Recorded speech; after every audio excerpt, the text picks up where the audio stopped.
Unlock the power of your mind. This is Provocative Enlightenment with Eldon Taylor.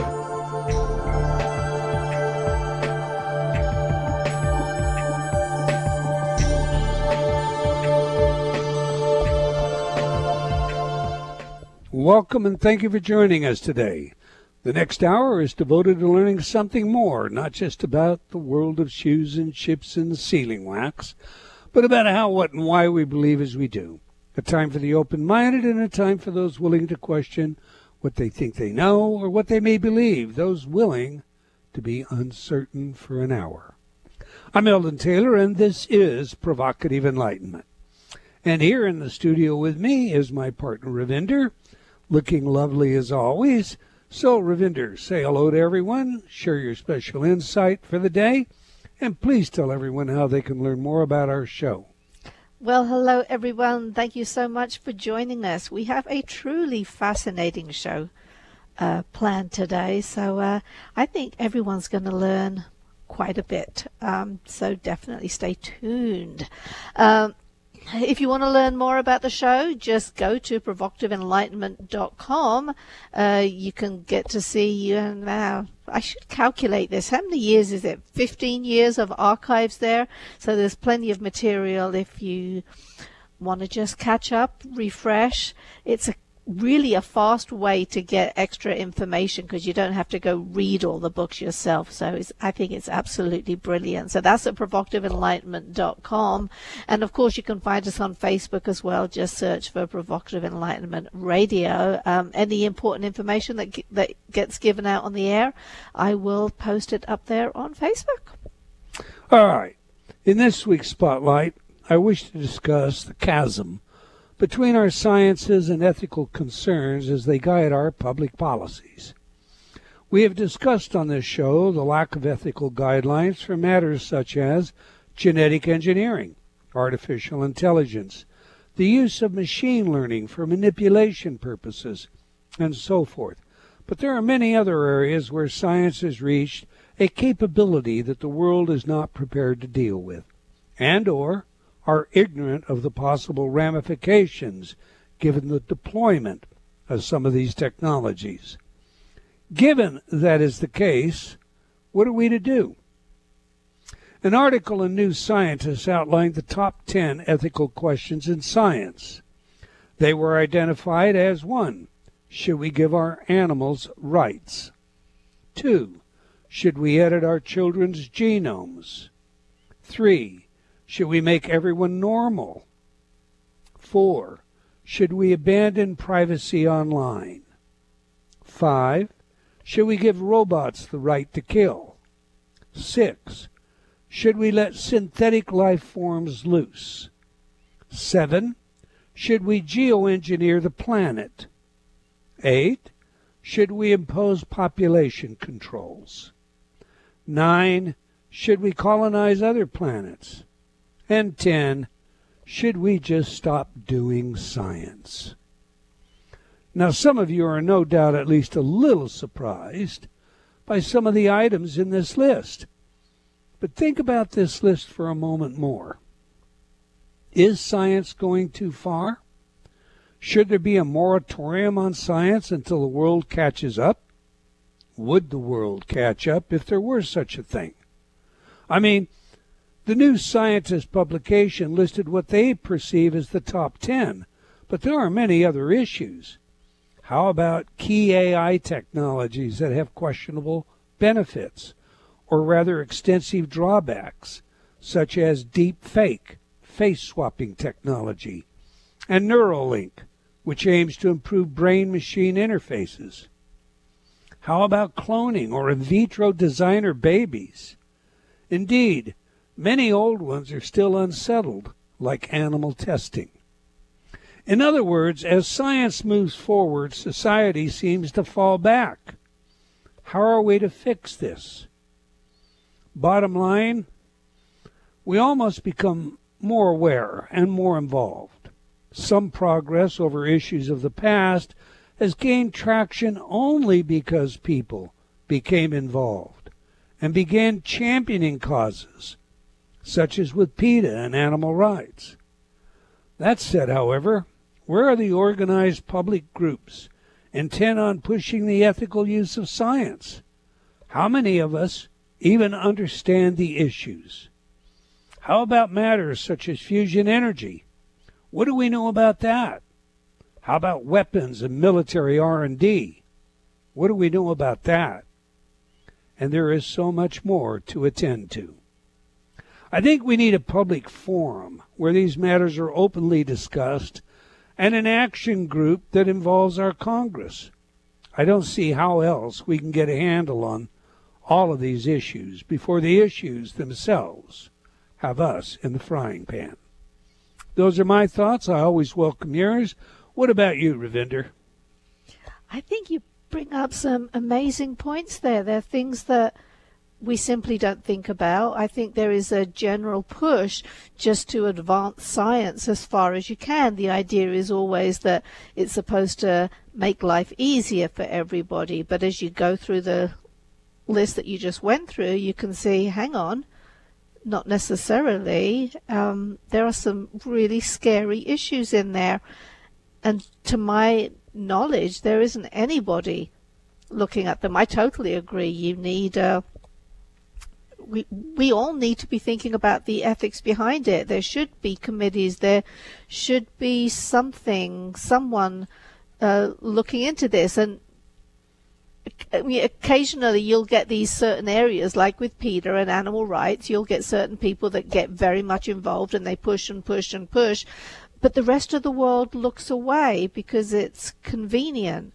So I think there is a warning in there to all of us. Don't just fall for the convenience. You know, PETA has worked for 40 years, and you see how far they've gone, or they haven't gone. You just take a look at I'm not going to go down the vegan train today, but you get the point. There is a great deal of work there, and trying to keep people awake and alert and paying attention is really challenging. I think it's up to all of us to try to do our bit and don't just switch off from it thinking that somebody else is going to handle the problem. There are some serious problems coming down the pipeline. Yeah, I honestly think we need a public forum. I mean, maybe it's a special television program, an hour a week. I'm not sure what it is, where you bring scientists in and you literally discuss each of these issues and try and, build a platform, not just that, gives rise to understanding.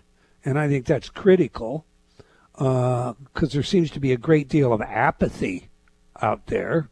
But also make some positive suggestions about where we're going and how we can curb situations before they become chaotic or crisis in nature. All right. Every week I read some of your letters as our way of involving you while paying respect to the very important role you play in making this show successful. Our last show featured Professor Catherine Sanderson, and we discussed her work and books, Why We Act. Great read, important read, and I highly recommend it. Brian wrote, tough stuff to consider and more challenging to act upon for sure. Kind of two hurdles to overcome at least. One to take action and the other to take appropriate action. Totally agree, Brian. Mike wrote, another excellent program, The Consciousness to Act. Yes, I think I would have. Also, the experiments of Ellen Langer give us a glimpse of the power we have within. Moving on, Tracy wrote, I listened to your InterTalk program on my daily hikes. I noticed immediately I had the energy to move faster and go for longer hikes. I started craving more fruits and vegetables. I also noticed I feel happier. There's a huge difference in my attitude. I listen every day and started to notice a difference within 2 weeks. And Jonathan wrote, I want to thank you for your long-time service offering your InterTalk programs. They have been a key part of my personal wellness approach for over 25 years. Just feeling the urge to send along my appreciation, as I know this element has played a key role in my current mindset and circumstances. Many, many thanks. Well, thank you, Jonathan. We appreciate that, don't we, Ravinder? We do. Now to today's show, The Future of Fusion Energy with Dr. Jason Parisi, and I hope I'm saying that correctly, and Dr. Justin Ball. So let me tell you a little about today's guest. Justin Ball is an American scientist studying theoretical plasma physics and nuclear fusion energy. He works at the Swiss Plasma Center, a fusion laboratory in Switzerland, where he researches turbulence to tokamak plasmas. Justin holds a master's degree in nuclear engineering from MIT and a PhD in theoretical physics from the University of Oxford. He has a broad interest in all things nuclear, having previously worked at a nuclear power plant, a nuclear navy research laboratory, and a nuclear weapons laboratory. Now, Jason is a theoretical physicist studying turbulence in fusion plasmas at the Colham Center for Fusion Energy, a fusion laboratory in the UK. He obtained his PhD from the University of Oxford and his undergraduate degree from Yale University. As well as fusion energy, Jason also has interest in general relativity and cosmology. So on that, let's get them in here. Welcome to Provocative Enlightenment, Dr. Jason Parisi and Dr. Justin Ball. Hi, Eldon. It's great to be here. Good to have Thanks you. for having us. Indeed, my pleasure. I love your book, by the way. I think it's a very important subject. But before we get into that, we like to learn three things from our guests on this show. What is the message? Who is the messenger? And, of course, how do we use the information? To that end, please share with us what you're passionate about and why. And let's begin with you, Jason. Wow. So I'm really passionate about understanding why things work. And in this specific case, nuclear fusion energy. It's basically, as I'm sure we'll talk about, it's a way of replicating what happens in stars. And we can use that, I think, as a way to improve the human condition. So it's a combination of really fascinating physics, as well as having what I think is a very socially useful goal. So that gets me out of bed in the morning. Well, how do you answer that question, Justin? So my passion is energy, sustainable energy in particular. I think most people think of energy as something that you pay your electrical utility for, but I think that it's really a much more fundamental thing than some people realize. Really, energy is the driving force that quite literally powers life. And really, at the heart of it, energy enables us to accomplish things that we want. And so, from running a laptop computer to traveling around the globe to even accomplishing really conceptual things like, electronic security or something. All of these things fundamentally come down to energy, and that's, how we achieve what we want. And so I think that if you make progress in energy, you can really change what is possible in the world. Sounds exciting. Okay, you both heard today's spotlight. So beginning with you, Justin, first this time, what have I got wrong? What have you got wrong? Well, so I think I generally agree with the overall premise of science is not uniformly, automatically a force for good in the world. Really, science enables us to develop capabilities. It's in the terminology of the book, we call it a double-edged sword, where it can have great promise, but also, cause problems. And so it's really important that scientists engage the broader public on these matters, because everyone has a stake in it.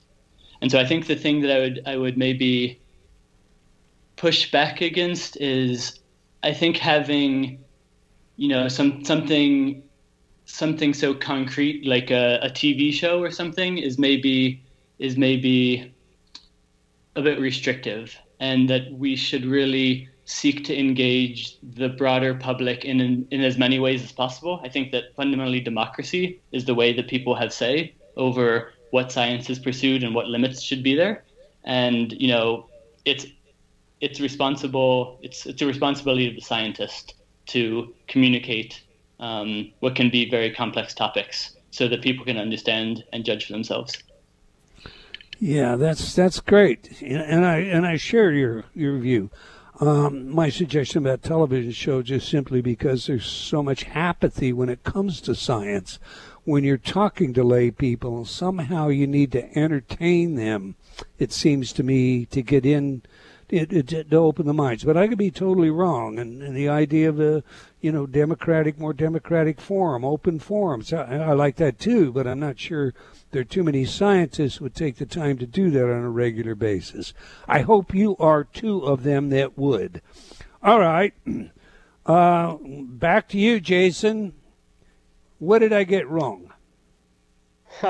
I guess a few points. I would say one, I completely agree that I think we need to make not just, like a regular discussion of the applications of science to our society a regular thing, but I think we actually need to instill discussion of these things as culture.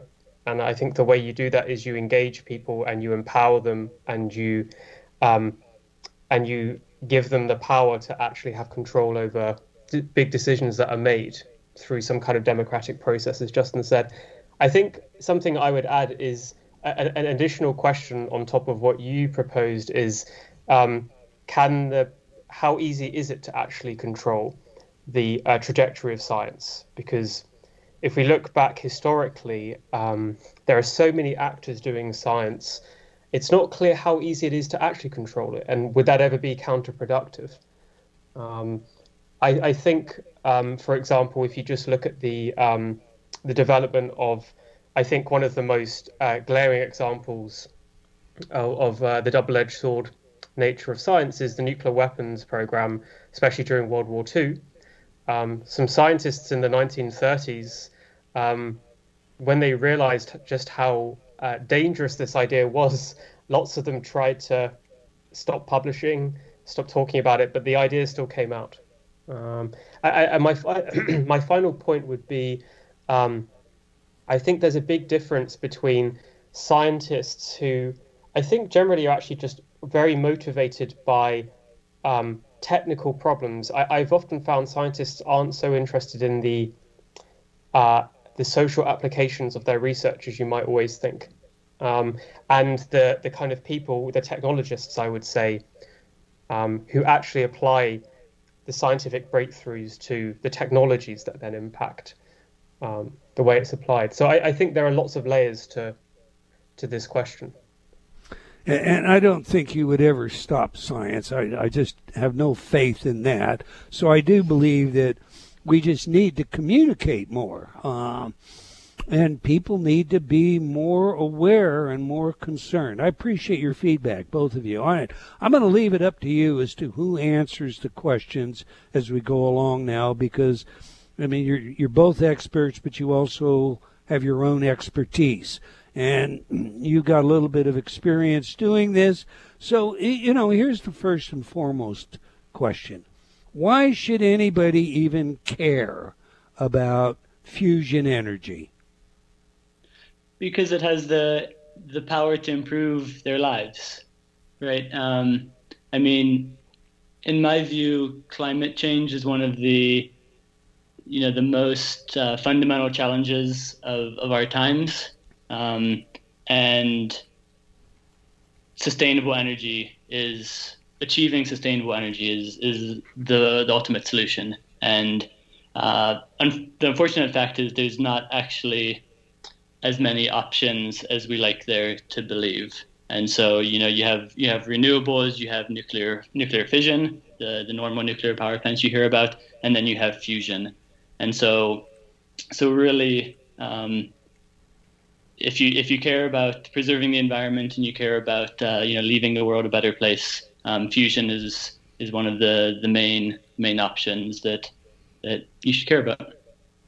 All right, let me take that a little. In fact, let's back up some. What is the difference for our lay audience between fusion and fission energy?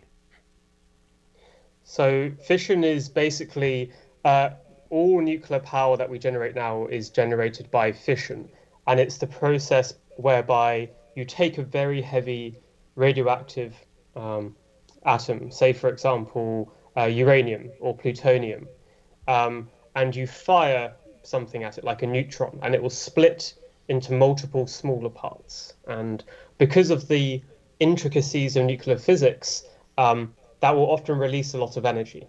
And the problem is that when that happens, you can create a chain reaction and you get a runaway reaction like you would see in a nuclear weapon. So think of fission as taking very large things and making them into smaller things. Fusion is kind of the opposite, and it's basically what happens in every single star in the universe, which is you take the lightest possible atoms. So you'd usually take something like hydrogen or helium. And because it's really, really hot inside a star, these atoms can get really close and join and transmute, if you like, into something heavier. And also because of the intricacies of nuclear physics, it releases energy, and so you could use that for energy generation. So fission is what we already have, and fusion is what we would like to have. So building on what Jason says, I think kind of the differences between fission and fusion can be well summarized by a couple of sentences. Specifically that fusion energy, so the process that powers the sun, is difficult to start, but it's easy to stop. And so because it's difficult to get the reactions going, because you basically need the temperatures of the sun, it's very technically difficult to even build a power plant in the first place. Fission, so the normal nuclear power we're used to, it's easy to start. It kind of, all you have to do is pile together enough uranium and it'll naturally happen. However, it's difficult to stop. So fusion, difficult to start, easy to stop. Fission, easy to start, difficult to stop. And so that's the reason why we hear a lot about safety concerns in current nuclear power plants. It's because the reactions are difficult to stop. You can't turn them off at the flip of the switch. All right. What ethical questions should I be asking about fusion energy? You should be asking how easy it would be to use a fusion reactor to basically create fissile material, which is the kind of stuff that you could use in a nuclear weapon. So the point is, in many fusion reactors or proposed fusion reactors, you can get a lot of neutrons, and that means if you put the right kind of material in there, you can breed fissile material. And so it turns out it's really not a huge problem, and with the right kind of monitoring, you can stop it from being used in a bad way. But that's one of the main questions I would ask. All right. Well, there are devil's advocate views that have to do with fusion energy. Dr. Daniel Jaspy, formerly principal research physicist at the Princeton Plasma Physics Lab, as a case in point, is not fond of fusion reactors. Why would he be discouraging the development of fusion energy? So I'm familiar with Daniel. He's a very good physicist at Princeton Plasma Physics Lab, and he's actually worked on fusion for 25 years or so. But the problems that he points out, I definitely agree, and I think Jason does as well, that they are serious problems. But we as a community, so the worldwide fusion community, think that they're solvable. Nobody is claiming that fusion is easy. Fusion is an incredibly difficult problem. But fundamentally, we believe that it's tackleable. And humans, just in the past 15, 20 years, we've accomplished amazing things. And when confronted with a problem as compelling as climate change, I think that a lot can be overcome. So essentially, if I understand you correctly, you're saying the reward makes the risk worthwhile. Yeah. I mean, so the reward is definitely compelling, right? Unlimited, clean, safe energy is ultimately the reward. And given that reward, it's definitely makes sense to invest a significant amount of resources. I think we as a worldwide community are systematically underfunding sustainable energy research. So renewables, normal nuclear power, and fusion should all be getting more effort.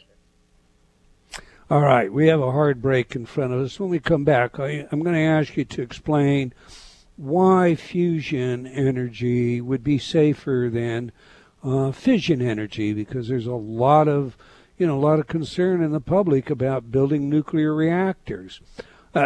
We're speaking with Dr. Jason Parisi. Am I saying that correctly, Jason? Parisi, yeah, that's great. Parisi? Okay. We're speaking with Dr. Jason Parisi and Dr. Justin Ball about their work and book, The Future of Fusion Energy. It is a great read, and it's designed for the lay person to understand what the questions are that we should be looking at and what the development is and why it's important that we be aware of it. I highly recommend it to everyone. Please do stay tuned. We'll be right back. You're listening to Provocative Enlightenment with Eldon Taylor. Change has never been easier. Whether you wish to lose weight, stop smoking, build better relationships, become creative, enjoy ultra prosperity, or simply relax and promote self-healing, InnerTalk has been repeatedly demonstrated effective in the most rigorous of scientific studies. Our customers love InnerTalk. Sean wrote, "I have struggled with bulimia for over 30 years and have never been able to lose weight without restoring to it until I used InnerTalk." Vicky wrote, "My hubby has been using the Stop Snoring CD and already his dangerous and raucous snoring levels have stopped." Celeste wrote, "I recently graduated from Taft Law School with honors. I'm writing to tell you how much your InnerTalk CD, Excel in Exams, has helped me. With over 300 titles to choose from, there is something for everyone. Check it out today by going to innertalk.com.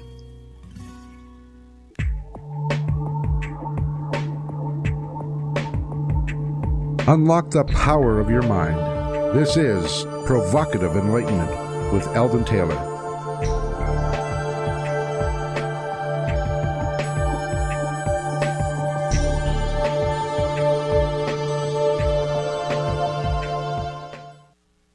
Welcome back. If you've just joined us, we're chatting with Dr. Jason Parisi and Dr. Justin Ball about their work and book, The Future of Fusion Energy. All right, every week we ask our guests for their favorite music that has some real meaning to them. Music psychology is a hobby of mine, and it's a field of research with practical relevance in many areas, including intelligence, creativity, personality, and social behavior. Now, your chosen music, gentlemen, is Neon Pattern Drum by John Hopkins. So please tell us, why is this music important to you, and more importantly, how does it inform us about who you are? So this particular track is a piece on John Hopkins' recent album Singularity. And so the thing I love about this album and the general ethos of his music in general is that it emphasizes just doing one thing, which is listening to the music. The music is...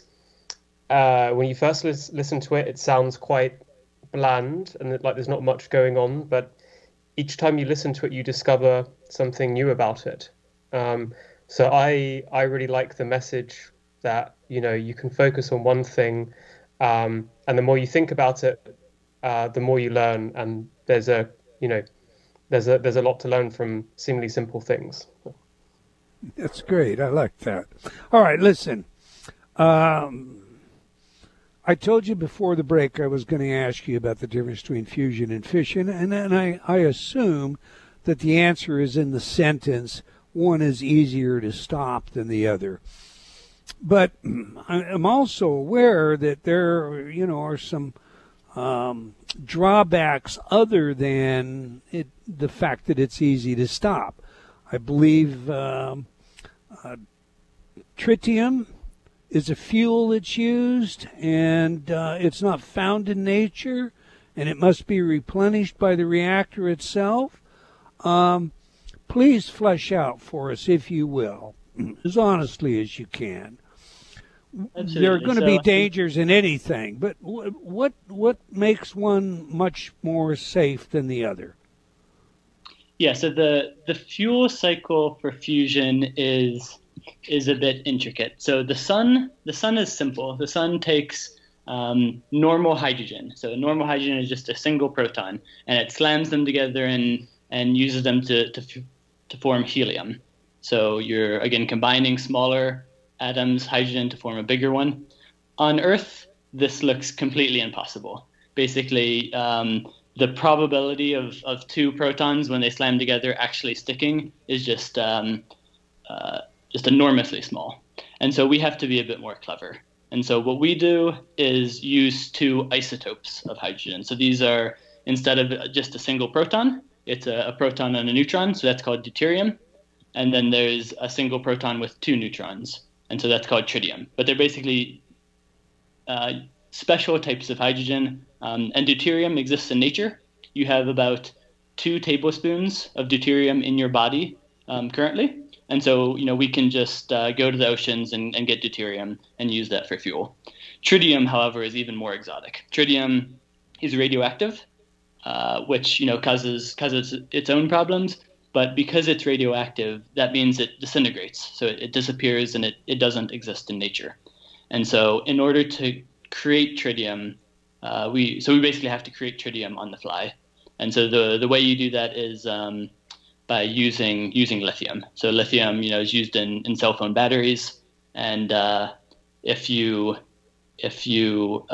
basically surround your fusion reactor with lithium, the particles that are flying off, the neutrons that are flying off, will hit the lithium and create tritium. And so you can use this bootstrapping effect to mean that even though you're fundamentally fusing deuterium and tritium, the overall inputs to a power plant are deuterium and lithium, which both are readily available in nature. And so this is challenging, and this is one of the criticisms that you alluded to earlier by Daniel Jaspy. And it's something that is a major area of research and a major area of concern for the community. But I think one of the things that's most interesting about fusion is that when we think about a power plant, we tend to think about fuel a lot. Like we kind of, our first instinct is, okay, coal, natural gas, we think about the fuel. But fusion fusion fuel is so energy dense that it doesn't turn out to actually be as big of a consideration as one might think. So, for example, you might have in the past used a kilogram or so of charcoal in the course of an evening barbecue, right? If you replace that charcoal with fusion fuel, instead of it being sufficient to cook a steak, it's sufficient to power your entire lifelong energy needs and that of your closest 100 friends. And so this incredible energy density of the fuel means that when you think about, mining, pollution from, the byproducts, those things, they're so small in terms of volume and mass that they're actually not as worrying as you might think. Okay. Explain something to me, if you will. You're using toroidal. Well, maybe I'm going to say this different. Understand my background. I'm trained as a psychologist, not as a physicist. It's been a hobby of mine. But what do you call it? A tokamak? Tokamak, yes. Tokamak. Okay. Explain that to our audience and what its role is in generating the energy used in a fusion facility. So tokamak is actually, it's a kind of quasi acronym. It comes from a Russian word, and it basically means toroidal confinement magnetic chamber. So let's just take a step back and think about what we're trying to do. Basically, for fusion, you need to take a gas and heat it up to tens or actually hundreds of millions of degrees. And the point is it becomes a plasma, and it has all kinds of properties which make it hard to confine. So a very famous physicist called Richard Feynman said confining a fusion plasma is like trying to hold jello with elastic bands. So it's very, very hard to do. So what we basically do is you take a gas and you put it inside this thing called a tokamak, which is imagine just taking a standard like donut and hollowing it out. So in the middle, there's some space where you can put the gas. And then what you do is you use very strong magnetic fields to control the shape and to confine the plasma. And so the tokamak is basically the world's leading concept for how you control your fusion plasma, which remember is at hundreds of millions of degrees, inside which the fusion reactions are happening, which you can use to generate energy. Okay. Thank you very much. Now, then I guess understanding that, I'm looking at everything and I'm saying, look, we have renewables. We have wind, we have solar, we have, a lot of money going in the direction of developing that, moving away from fossil fuels, and we have nuclear reactors. Why do we need fusion? So renewables, basically there's no perfect energy source, and the sustainable energy problem is a hard one. You're very right that we do have renewables, right? The solar and wind. The big outstanding challenge that hasn't been tackled for renewables to really solve the problem on its own is large scale seasonal energy storage, right? The sun isn't always shining, the wind isn't always blowing, and so even more importantly, the sun shines a lot less in winter than it does in summer. And so storing the amount of energy you need to run a society for, some fraction of, a couple months is technically impossible. And so that's the big concern with renewables. Fission, I think actually your intro today is a good lead into this, because I think that people have taken a look at nuclear fission power, so normal nuclear power, and decided that they would rather not. They may not have a choice, as things with climate get more severe, but because of safety issues, and also I think because of the relevance to nuclear weapons, society as a whole is very cautious about nuclear fission. And so really all of our three energy options, renewables, fusion, and fission, have a problem. For fusion, the problem is it's very scientifically difficult, and us scientists so far haven't been smart enough to figure out the problem. And so that's why Jason and I are here.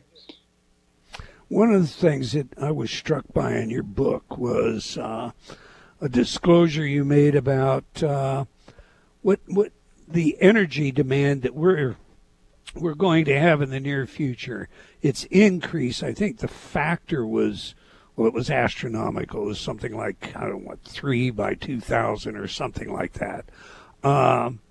Translate that into just how much more energy are we going to need than we currently are presently able of creating on a global basis. We have brownouts in California now where they're shutting down energy because, there's an electrical storm coming and we can't have any fires. And there are other areas where the demand during the summer is maybe so high because of air conditioning and cooling that people are given times of days that they should be running their air conditioning and when they shouldn't, and how we constrain the power. So what are we looking at? Make it real for everybody listening. How much more power are we going to need in the next 25, 50 years? See, I think the best estimate is about a factor of 3 or 4 more. I think the important thing to realize is, from the U.S. or from Europe, the perspective is always, we need to do the best we can to reduce our demand, our consumption, basically. But the flip side of that, or the side that is less visible to us, is that energy use is really closely connected to general well-being and health and just, standard of living. And so there are billions of people currently in poverty, and denying them an increase of energy is, denying what we consider to be, basic human rights, I think. And so even if the West is successful in curbing energy consumption, overall global energy demand, I think we should still expect to go up. As far as how we meet that demand, of course, that's the golden question. We can't burn all of the fossil fuels that exist in the ground. We need to stop. In terms of renewables, we would need to expand generation incredibly by an enormous amount, right? So I think to meet the U.S.'s current energy demand, you need billions with a B of wind turbines, which would, densely packed, cover about 10% of the land area of the U.S. Again, I'm not saying this is impossible, but I'm saying that, wind turbines would be, a very common sight, and would play a much more visible role in your daily life. Wind turbines, of course, have got their own accompanying problems, and there's a lot of controversy about them now, and a lot of people involved with animals and nature that totally oppose them. So let's go back to this. I was in Salt Lake City, Utah, as it happened on the day they announced 2 scientists at the University of Utah were successful with cold fusion. That's been many, many moons ago.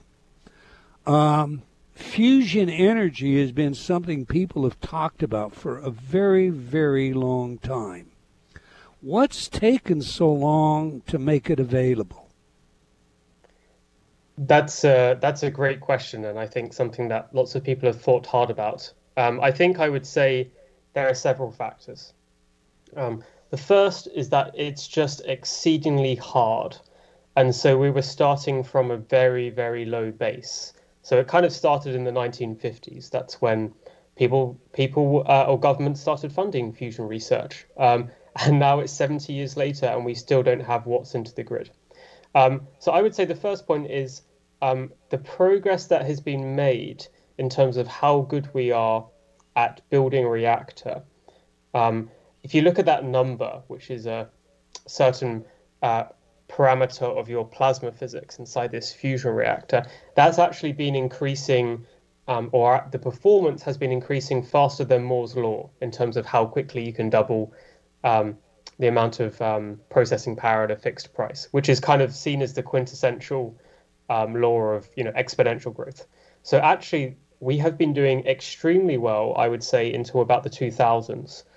The biggest problem, it seemed, is about 20 years ago, we ran up against some very tough problems in fusion. The first is actually, I think, one of the biggest problems is what Justin and I work on, which is turbulence in fusion reactors. So it's very hard to contain the heat in the center of the reactor for long enough, and that's because of turbulence. Second one is material sciences. The edge of this, the inside edge of the tokamak that you talked about earlier, the amount of heat that goes onto that is extremely high. And so we have to develop new materials and new techniques to actually make sure that the tokamak doesn't melt due to the heat. Another example would be what Justin was talking about in terms of this fuel cycle inside the fusion reactor, where you get you breed lithium into tritium, and that's very hard from an engineering perspective. And so I would say it just turns out to be a lot harder than you think. And maybe in the past 20 years, not so much progress has been made in terms of actually building a reactor. But looking forward in the next 5 to 10 years, there are some very exciting developments that are happening. To build on what Jason said, I think in the late 90s, things really culminated in a device called JET, where Jason works in the UK. And that was the first, that was a device that produced significant amounts of fusion energy. So the device took 24 megawatts of power to run and produced 16 megawatts of fusion power. So obviously that's not good enough for a power plant, but it's getting a lot closer. And so learning all of the lessons from that device, which came within, you got 70% of the way to producing net fusion energy. We've now, so for the past 20 or so years, been designing a new device called ITER, which is being built in the south of France. And so this device is an enormous tokamak, an enormous fusion device that has been designed to be the first fusion device in human history to produce net power. So it will generate more fusion power than the electricity needed to sustain the fuel. When will this device be online? It's a very ambitious endeavor. It was first started by Ronald Reagan and Gorbachev, and it is due to be switched on in a little bit less than 5 years, so in 2025. Wow. Reagan and Gorbachev, that goes back a few years, doesn't it? The timescale of fusion is vast. Assume fusion energy becomes commercially available. Is it going to be privately held? Is it going to be developed by governments? Is it going to be, this is the next, hey, let's go buy this stock as soon as it hits the pink sheets? Or how do you see that? So I think that, right now, most progress is being driven by governments, by governmental funding and universities. But I think even now, so the last 5 years, there's been quite a explosion of private startup companies on fusion. And so I think they're sensing that things are getting close enough that, kind of the knowledge base is there, and it may be possible to now start a profitable private company based on it. So I think, to be honest, I think the private companies will sneak in there and ultimately build the power plants and win the race, I guess. But I think it's enabled by all of this great science that governments have developed over the years. Okay, assume I'm sold, and I happen to be. For our listening audience, what can a non-scientist do to promote the development of fusion energy? How can we get behind you? What do you got in mind there? I think actually as a non-scientist, you have just as much opportunity to shape fusion research, at least in the US, as a scientist, in that fusion is, at the moment, fusion's funding levels are a lot lower than they have historically been. And so even talking to your senator or your representative could have a large impact in terms of the type of fusion budget that gets passed. So, for example, a fact that we always like to wheel out is that the US spends about twice as much on peanut subsidies each year, or the US government does, than it does on fusion research. And so even a small change in popular opinion could actually lead to a very big change in outcomes. So talking to your representatives about it would be very, very helpful. Get involved once again. All right, gentlemen, we have about 45 seconds. I want each of you to take a turn at telling our listening audience how they can learn more about you, get your book, etc. So I mean, the book, The Future of Fusion Energy, is available on Amazon, as well as other retailers. And this, you mentioned, how do you get involved? And I think the first step to getting involved is to learn about it on your own, and come to your own conclusion about fusion energy. And then once you get a sense of the field, that's really where you can take stock of your own particular talents and how best to employ them. All right, well, we're out of time. The book, again, The Future of Fusion Energy. It's a great read. It's one I recommend, and it's one I think we all need to be involved in. We all need to be more involved in what's going on in the world around us, especially when it comes to the potentials and possibilities that can improve our lives and or portend some situation that ethically we'd like to avoid. I want to thank you both for sharing your work and experiences with us, gentlemen, and we wish you the best in your endeavors to come. All right, we've come to the end of another episode of Provocative Enlightenment. I want to thank all of you for joining us today. I hope you enjoyed our show, learned something, and I hope you will join us again next week. Same time and same place. Until then, remember, wherever you are in the world, believing in yourself always matters.